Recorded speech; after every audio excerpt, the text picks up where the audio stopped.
My name is Oluwatobi Ajibade. I was given birth to in Lagos, Nigeria, okay, in a very humble family. A very, very, very humble family.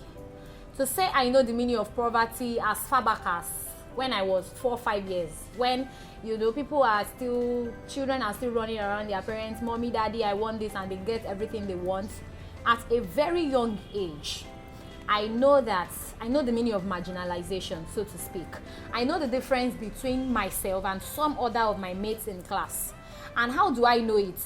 It's because some of my mates in class, they have every other things, they have all their needs provided for. But for me and my younger brother, then it's like, if we want this, they won't get it. If we want this, we have to wait and all of that. Now, while I was growing in primary school, and all, my mom was a teacher and my dad, he does transport work. So my mom was teaching in a private owned secondary school. In a school session, we have 3 terms. So each of the terms, we were always being sent out of school because of school fees. And I'll have to leave my own school and go to where my mom was teaching, and she'll come back to my school and have to beg the school principal, the school proprietor, please allow us to stay in school. We don't have the money yet, but we are going to come pay, and all of that. So from 6 years old, 7-year-old, I begin to have what we call low self-esteem, but I don't really know what the name is then.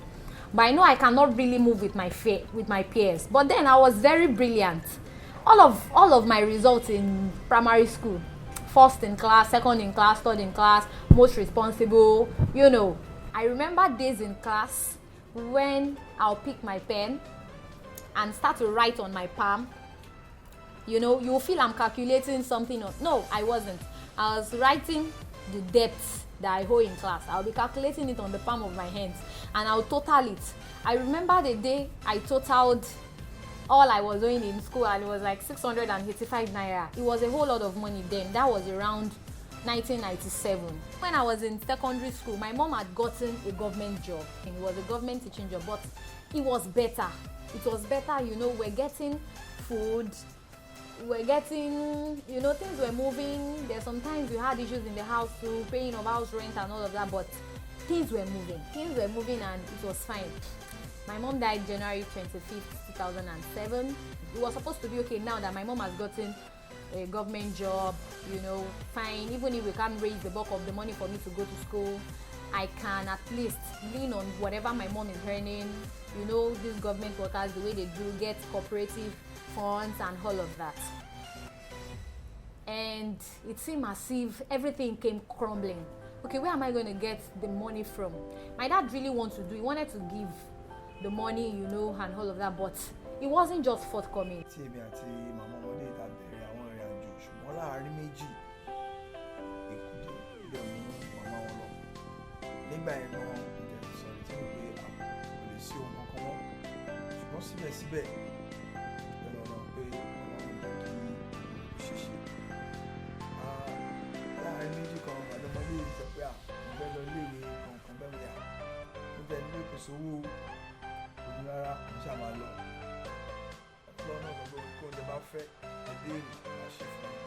And that God will provide was just like an entrance to all of my problems, because now I can't come back home.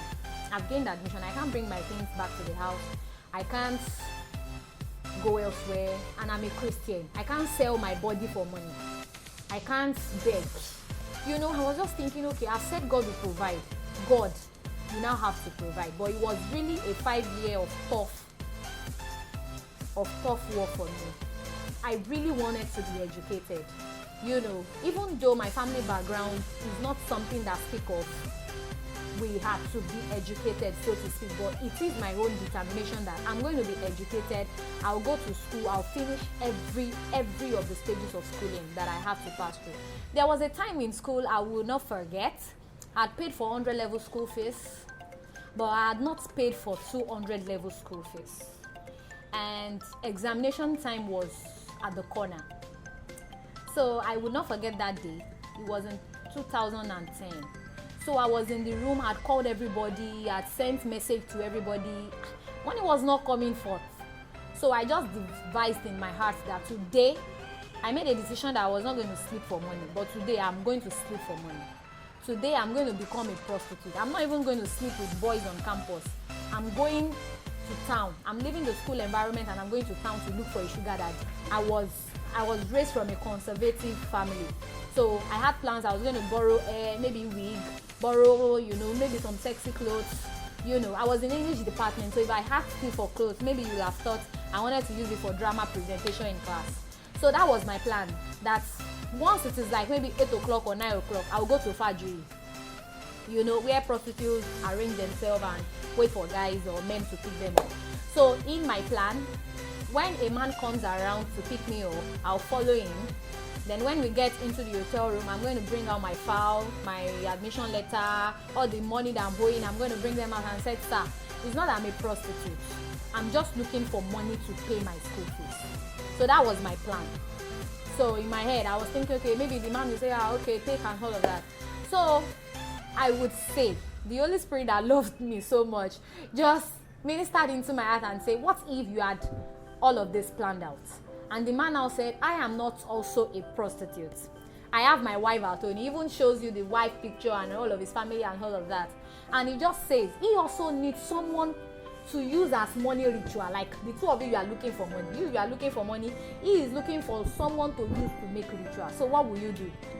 So after that happened, in the middle of the night, like maybe 3 days afterwards, I was reading, and after reading, I prayed. I said, God, this thing that is happening in my life, I know you have brought me this far, and I don't know how far you're still going to take me.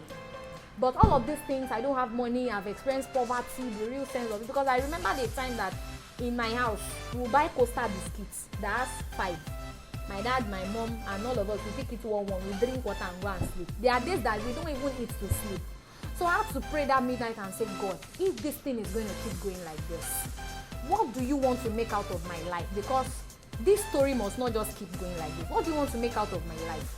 What do you want this story to lead to? I just pray and said, God, make my life something that will make my own life different out of the life of all the children in my lineage, in my generation. So I made that simple prayer. Today I'm the founder of an organization, Priceless International Initiative, and our major objective as the organization is to give hope to the hopeless, especially girls.